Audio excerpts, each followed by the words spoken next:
It started at 13, just started high school, didn't really know anyone, had braces that made me talk funny, and I was well known for being up there academically, and also I was skinny, and it was remarked on quite often.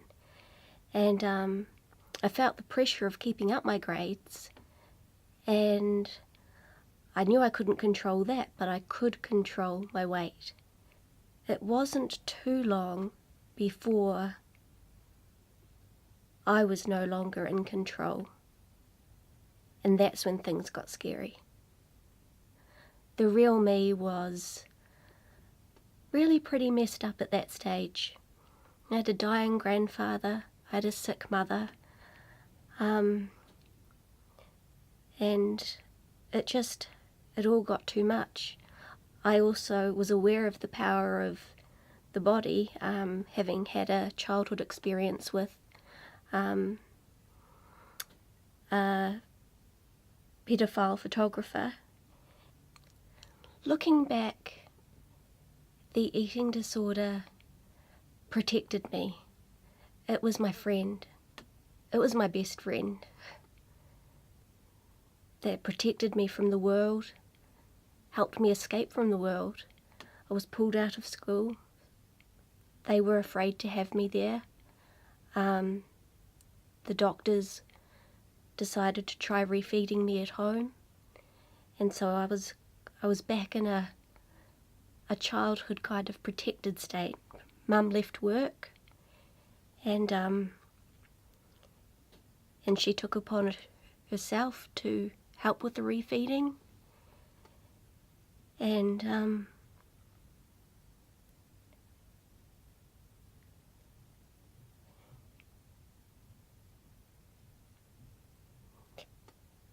yeah, it's an illness that doesn't just affect the person who has it. It has a real impact on the family and those who are watching their loved one die slowly, because that's what it is in reality. A slow way to die.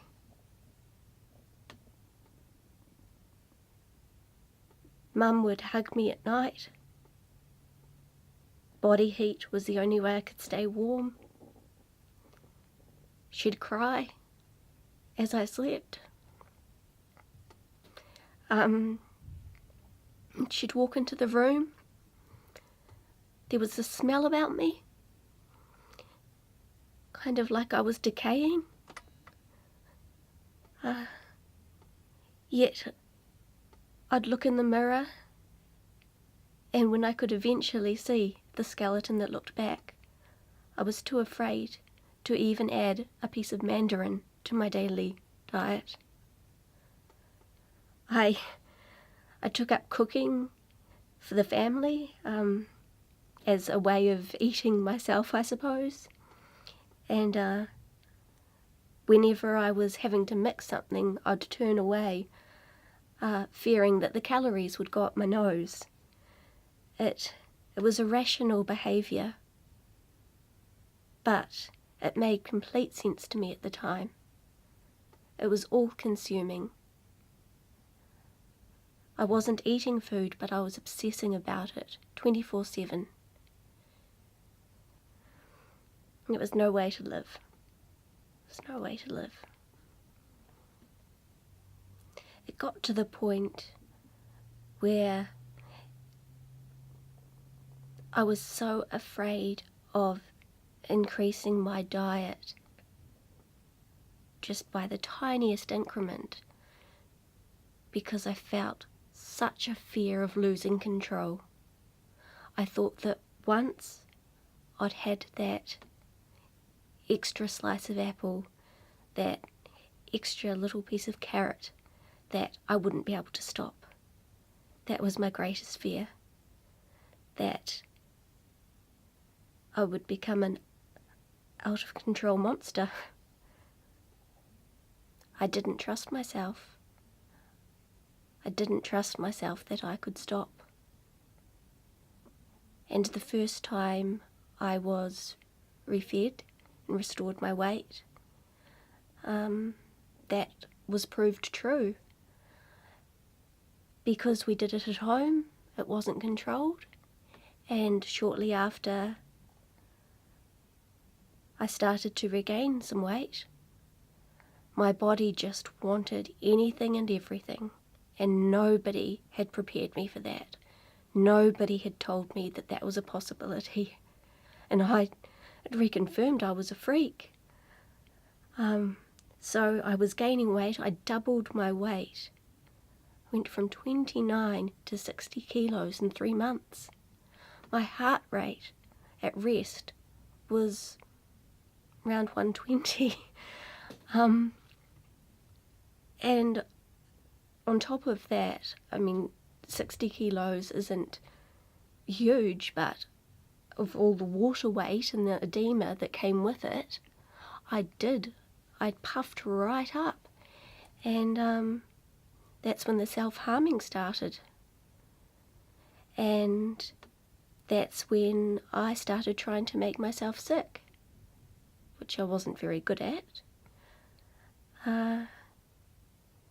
And so then followed 17 years of losing and gaining, just trying to keep that number going down. Living like that for so many years, I missed out on so much. I really did. It was like living in a prison I'd created myself. And when I wasn't actively in an eating disorder, I was actively engaged in some other form of self-destructive behaviour. And that's why an eating disorder is so similar to an addiction. It's all-encompassing. It's about control, and I had my mum pass away recently, and I was thinking on my way here today, it wasn't necessarily the things I did or didn't do that I regret, which I always thought it was. It was not being present that I regret, because I couldn't be. I was controlled. Sorry.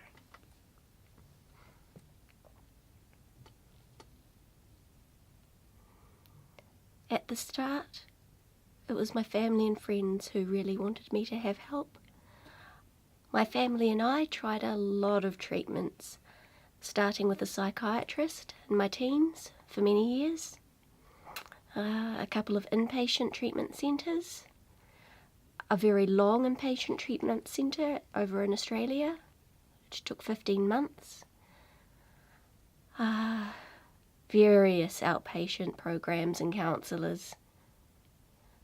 Though I'd gained knowledge and benefits from these treatments, from each one, none had got me to a place of wholeness, of real wellness. And I just desperately wanted that. And when I heard about Capri, I thought, why not give it a go? What have I got to lose? Because, I'm not really living, I'm just surviving. And it was the best decision I ever made. It really was. At Capri, I put my whole heart and soul into getting well. Every part of me wanted it. And the part that fought, Capri helped me fight back. The chef was able to cater to my needs.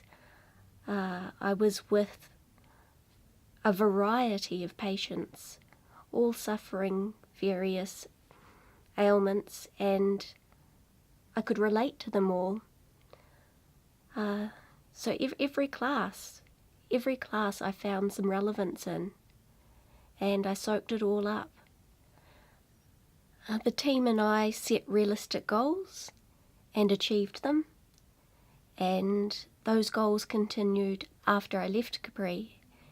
And as an outpatient, I could come in for groups Monday to Friday and come to hang out on the weekends if I wanted.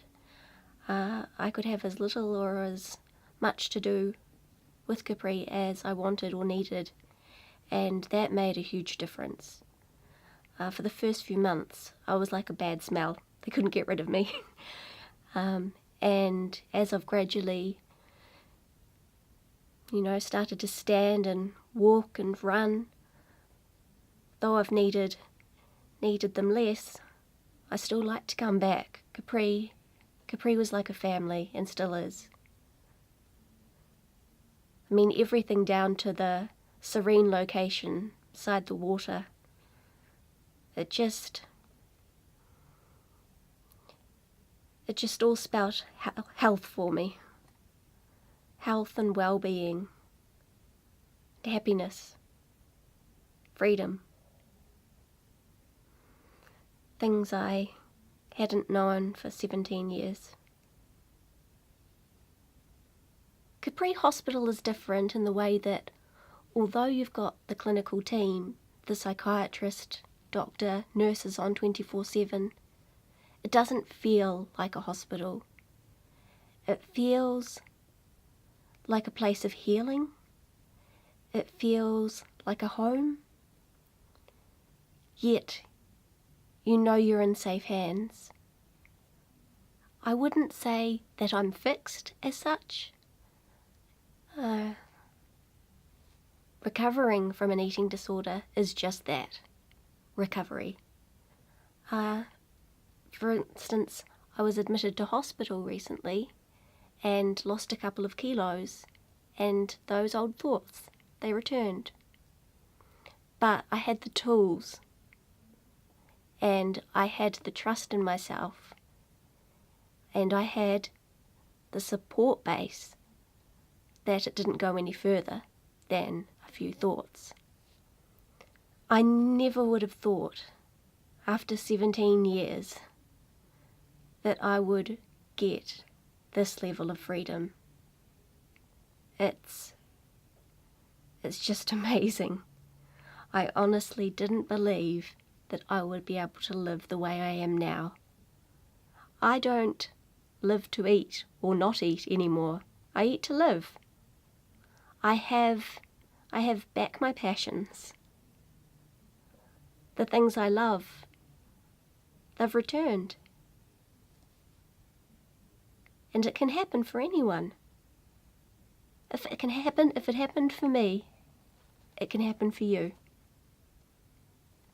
If there's anyone out there watching this that has or knows someone that might have an eating disorder, whether it be a few months, a few years, a lifetime, I just urge you to get help, because the freedom that comes with getting well is so worth the fight. And for me, that freedom came at Capri.